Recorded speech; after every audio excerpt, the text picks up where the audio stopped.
Մի կողմից երևի ուրախ եմ, որ հիբրիդային պատերազմների հասկացողությունը կամաց մտնում է հայկական հասարակություն եւ փորձագետների շրջանառության մեջ է ռազմական տեսությամբ այդ հիբրիդային պատերազմներով արդեն երևի 15 տարի է զբաղվում եմ, ուղղակի Հայաստանում դա ընդունված չէր։ Դրա համար ես ուրախ եմ, որ այդ թեմաները հասկանում են, որ կա սովորական պատերազմ, կոնվենցիոնալ պատերազմներ, կա անկանոն պատերազմներ, որը տանվում են պարտիզանական, դիվերսիոն, հակաբեկչական, եւ կա հիբրիդային, երբ պատերազմում օգտագործում են բոլոր ոլորտները։ Եվ այդ ոլորտները հիբրիդային պատերազմները Եվ հիբրիդային պատերազմներում հիմնական ուղղություններից հիմա, որ մենք տեսնում ենք, դա իրոք դարձել են ոչ թե ավանդական ռազմական տիրույթները, լայնածավալ ռազմական գործողությունները, բայց ուրիշ տիրույթներ, տեղեկատվական տիրույթը, կոգնիտիվ կամ իմաստային տիրույթը, իմաստային պատերազմները, հոգեբանական պատերազմները, ֆինանսական ոլորտում եւ այլ։ Դա հիբրիդային պատերազմի մոտեցումներն են։ Եվ ամեն երկիր մշակում է իր հիբրիդային պատերազմի ձևերը, ոճերը։ Հայաստանի դեմ հիմնական այսօր աշխատում են հիմնական Հայաստանի դեմ աշխատողները, դա Ռուսաստանի Դաշնությունն է, հիբրիդային պատերազմի մեթոդները Ռուսաստանի Դաշնությունն է, Թուրքիայի, Ադրբեջանի եւ Իսրայելի մի քիչ, այդ 4 երկրների հիմնական ոճն է, որը կարելի է տեսնել Հայաստանում։ Ռուսաստանի ոճը բավականին ագրեսիվ է, Ռուսաստանի ոճը ավելի շուտ հոգեբանական եւ իմաստային կոգնիտիվ պատերազմում նպատակներն է պարակտել հասարակությունը, ստեղծել մի վիճակ, երբ իշխանությունների, հասարակության եւ պետական մարմինների հաստատությունների միջով պարակտում է տեղի ունենում, տարանջատել, չթողնել որնի միասնականություն հաստատությունների պետական, իշխանության եւ հասարակության մեջ, քանդել հասարակության մեջ հոգեբանական պատերազմի միջոցներով, տեղեկատվական պատերազմի միջով քանդել հասարակությունը, չթողնող ինքը միավորվել։ Դες հիբրիդային պատերազմի ընթացքում հիմնական ուղղությունն է պարակտել, քանդել։ Կարելի ասել, որ հաջողվել է դա իրենց։ Այո, հաջողվել է, դա հաջողում է Ռուսաստանի կողմից, բայց դրան միանում է ոչ թե միայն արտաքին ուժային կենտրոնների ցանկությունը եւ օպերացիաները, բայց նաեւ Հայաստանի իշխանությունների մոտեցումը, որովհետեւ պարադոքսալ, այդպես ասեմ, ձևով Միացյալ Նահանգների, Ռուսաստանի եւ ուժային կենտրոնների նպատակները պարակտել հասարակական հասարակությունը, տարանջատել իշխանությունը եւ հասարակությունը համընկնում են իշխանությունների, արդիական իշխանությունների նպատակների։ Ցավոք սրտի ինձ համար հայկական իշխանությունները նույն ձևի պարակտում են հայկական հասարակությունը։ Այսինքն հիբրիդային պատերազմ են վարում իրենց հասարակության հանդեպ։ Այդպես է տեղի ունենում։ Իշխանությունները, Հայաստանի իշխանությունը պահելու համար, իշխանությունը որ չձևավորի հասարակության մեջ այլընտրանք, չձևավորի կենտրոն իշխանություն, որը կարող է համարձակվի հայտ ներկայացնի եւ վերցնի իշխանությունը պարակտում են, քանդում են հասարակությունը։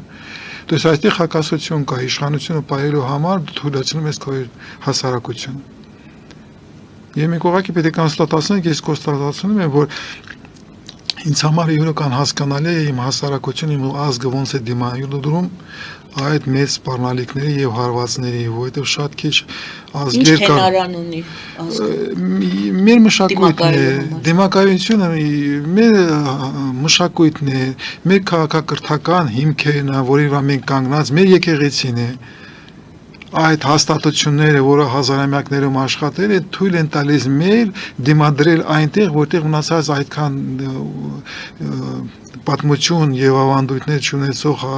ազգերը վաղուց արդեն պարակտված, քանդված կլինեն։ Մենք հալա դիմադրում ենք, եւ ես նորից եմ կրկնում, ինձ համար անհասկանալի է ոնց է մեր կողմից դա տեղի ունենում, բայց հայկական հասարակությունը բավականին լավ դիմադրում է այն բոլոր հարվածներին, որ մենք ստանում ենք տեղեկատվական,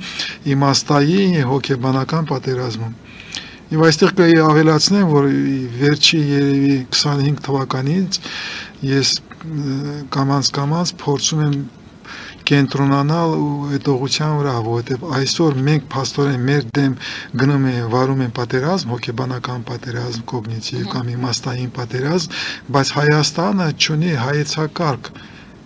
ոնց են նման պատերազմները վարվում։ Հայաստանում չկա դպրոց, Հայաստանում չկան հաստատություններ, որ այդ պատերազմի ձևով զբաղվում են։ Փառք Աստծո, վերջի 2024 թվականի վերջում ձևավորել մի փոքր խումբ,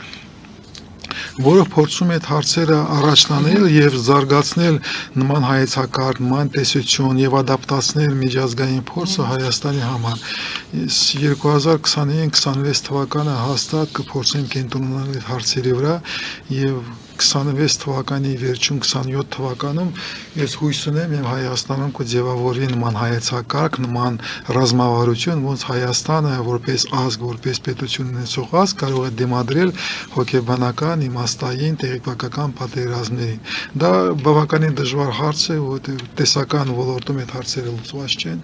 այդտեղ կան տարբեր դպրոցներ եւ մենք պետք է հասկանանք մեր ճանապարհը Հայաստանի տեղեկատվական պատերազմում ոնց պիտի ձևավորվի, Հայաստանի հոգեբանական պատերազմը Հայաստանը ոնց պիտի վարի,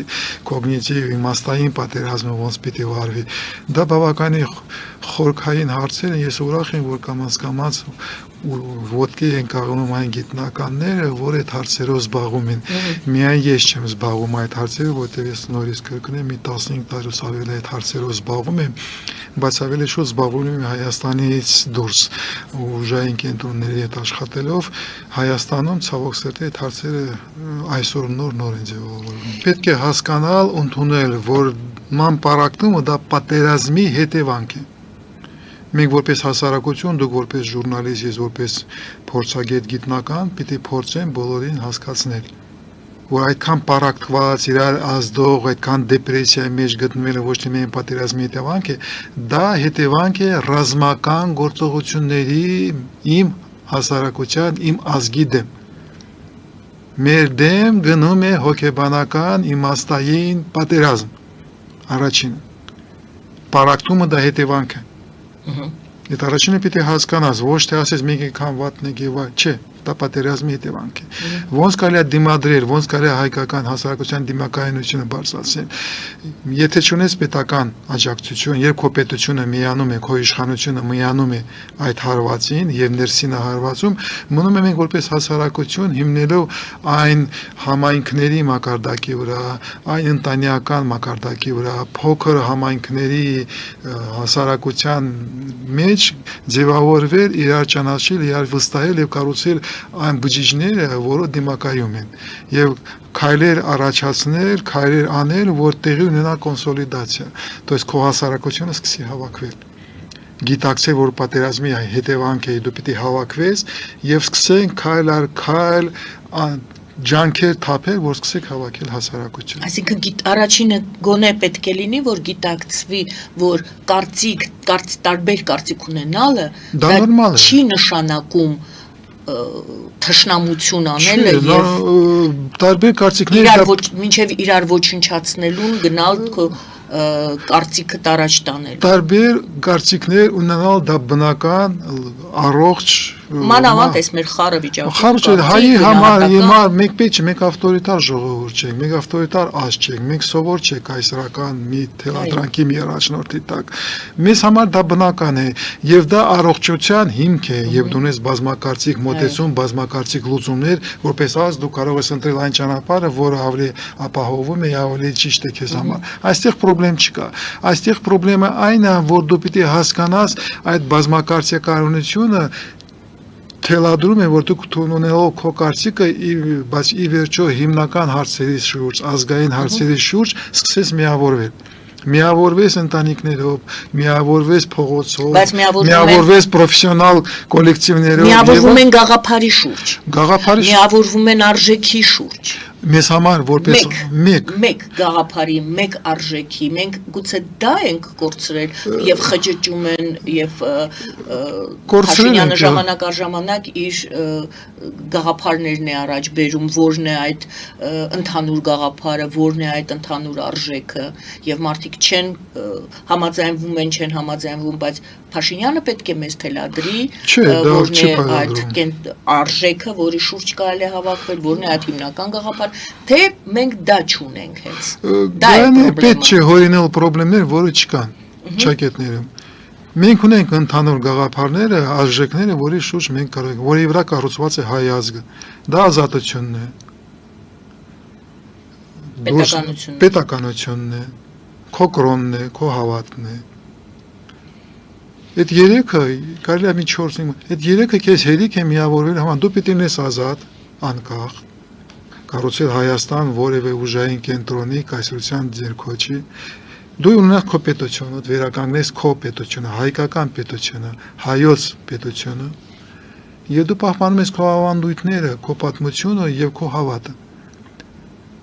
Դու ունես եւ հավատ, ունես եկեղեցիներ, որ այդ հավատը պահում են, դու ունես քո ազգը, քո քաղաքակրթական ժառանգությունը հազարամյակներում շատ քիչեր ունեն, քո պատմությունը,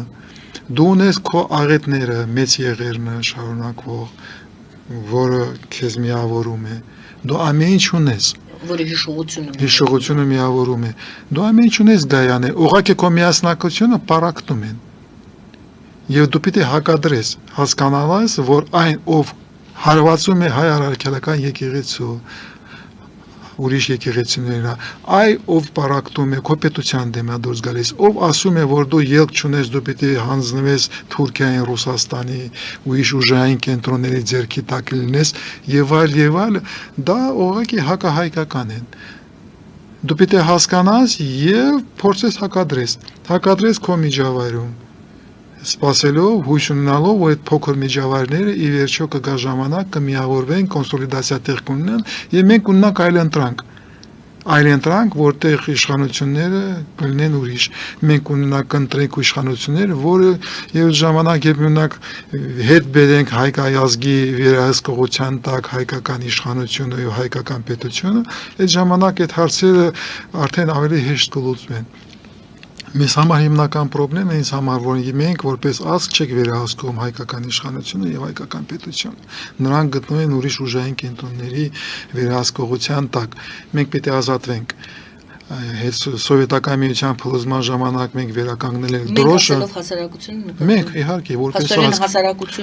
որպես ազգ, ոչ թե որպես հասարակություն, մենք պետք է հասկանանք, ինձ համար դա նույն ձևի սկզբունքային հարց է։ Հայաստանը, հայկական պետականությունը դա ողջ հայ ազգի պետությունն է, ոչ թե այն ազնվորությունների հասարակության, որը ասվում է Հայաստանի Հանրապետության։ Դա սկզբունքներից մեկն է։ Դրա համար, եթե մենք ուզում ենք համոզմունքն է պահենք Հայաստանը, պաշտպանենք Հայաստանը, մենք պիտի համամազգային ներդաշնակցություն եւ հավաքamo կազմակերպենք։ Այնինչ մենք անցել ենք, մենք գիտենք, որ դա կարող է անել։ Մենք կարելի է 88 թվականից սկսած 91 թվականի Սպիտակի երկրաշարժի շուրջ եւ այլ, մենք կարողանում ենք դա անել, գային, այդտեղ խնդրեմ չկա։ Ուղղակի ես եւ մասնագետ եմ եւ իրոք այդպես է։ Առաջինը պետք է հասկանալ, քո դեմ շարունակում է պատերազմը։ Դու մի ազգ ես, մի պետություն ես, որը պատերազմի մեջ ես, եւ առաջի եւ հիմնական տրամաբանությունը, որը պիտի գնահատեսին չկարած տեղի անենում քո շուրջ եւ այդ Հայաստանի ներքո, պիտի առաջինը հաշվարկես լինելով ռազմական տրամաբանությունից։ Այո, քո դեմ պատերազմը, բայց երկու ճանապարհ կա՝ վախենալ, փախչել, որը այդ մանիպուլյացիաների արդյունքում սերմանվում է, մանիպուլյացիաների միջոցով սերմանվում է, վախենալ, փախչել, երկրորդը դիմակայել։ Հա, որովհետև միայն երկուսն է, երրորդը կա, մնացածները կարող են ունենալ, ասեն ենթարկում ես կայսրության եւ ապրում ես որպես ոչ անկախություն ունեցող ժողովուրդ։ Հիմա դրա վրա է, փաստորեն դրա վրա են աշխատում։ Բայց խնդրեմը նրան է, որ դու վախենաս, թե դիմակայես։ Դիմակայես, բացի վախենալից, մեզ հստակ մեր երեսին ասել են, որ իրանց նպատակն է Հայաստան առածայերին։ Դու հնարավորություն, եթե չես պայքարում, դու Հայաստանից դուրս ես գալիս։ Որտեղ հնարավորություն հային ապրել հայկական լեռնաշխարհում, ապրել պատմական Հայաստանի տարածքում, Ռուսաստանը, Թուրքիան, Պարս քո երեսիդ ասում են, այդ հնարավորությունը դու չունես։ Հայը եւ հայկական պետություն հայկական լեռնաշխարհում չի լինելու։ Ելնելով իրաց գոյաբանական նպատակներից, շահերից, իրանք քեզ Պարս ասում են։ Հայը պետք է վերանա հայկական լեռնաշխարհում։ Դու ես ելք կամ դիմադրում ես կառուցում ես քո Հայաստանը, կամ դուրս ես գալիս եւ հաջորդ 100 տարին, 500 տարին ինձ համար դա նշանակություն չունի, ապրում ես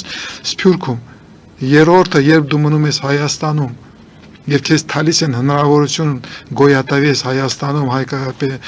պատմական Հայաստանի տարածքում, քեզ դանից այդ զրկել են այդ հնարավորությունից։ Եվ 3 տարվա ընթացքում այդ երկու կայսրությունը հայկական լեռնաշխարհում հայ չի մնացել։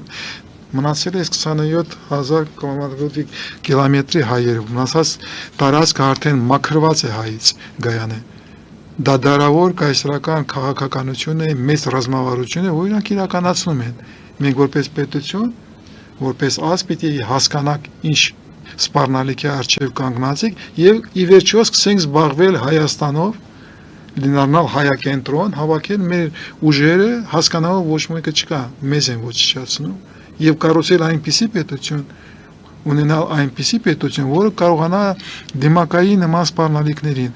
Դա հնարավոր է համապարփակ պաշտպանության եւ անվտանգության համակարգը եւ մոտեցումը, որի մասին 4 տարի շատ խոսում եմ, այդ ման հնարավորություն տալիս է։ Մենք կարող ենք դա անել որպես ազգ։ Մենք կարող ենք պաշտպանել Հայաստանը, պահպանել Հայաստանը եւ կառուցել երկիր, որը սրընթաց զարգանում է եւ դառնում է հզոր։ Երկու սերունդից հետո դառնում է ուժային կենտրոն։ Այդ խնդիրները ես տեսնում եմ ոնց կարելի է լուծել։ Ուղղակի պետք է հասկանալ, որ դու պատերազմում ես, հավաքես քո ներուժը, հավաքես քո հնարավորությունը եւ սկսես լուծել այն խնդիրները, որը արժեվ կանգնած են։ Հիմնական խնդիրներից մեկը, որը արժեվ դու կանգնած ես, դա հետ բերնել հայկական հայ ազգին հայկական իշխանությունը։ Մենք պարտավոր ենք վերցնել վերահսկողության տակ հայկական իշխանությունը։ Այդ խնդիրը առաջին խնդիրն է, որ լուծենք, մնացածները ավելի հեշտ կլուծվեն։ Եվ ունենք երկու զենք, երևի կամ ավելի դուք կասեք, մեր մտքի ուժը եւ կամքի ուժը։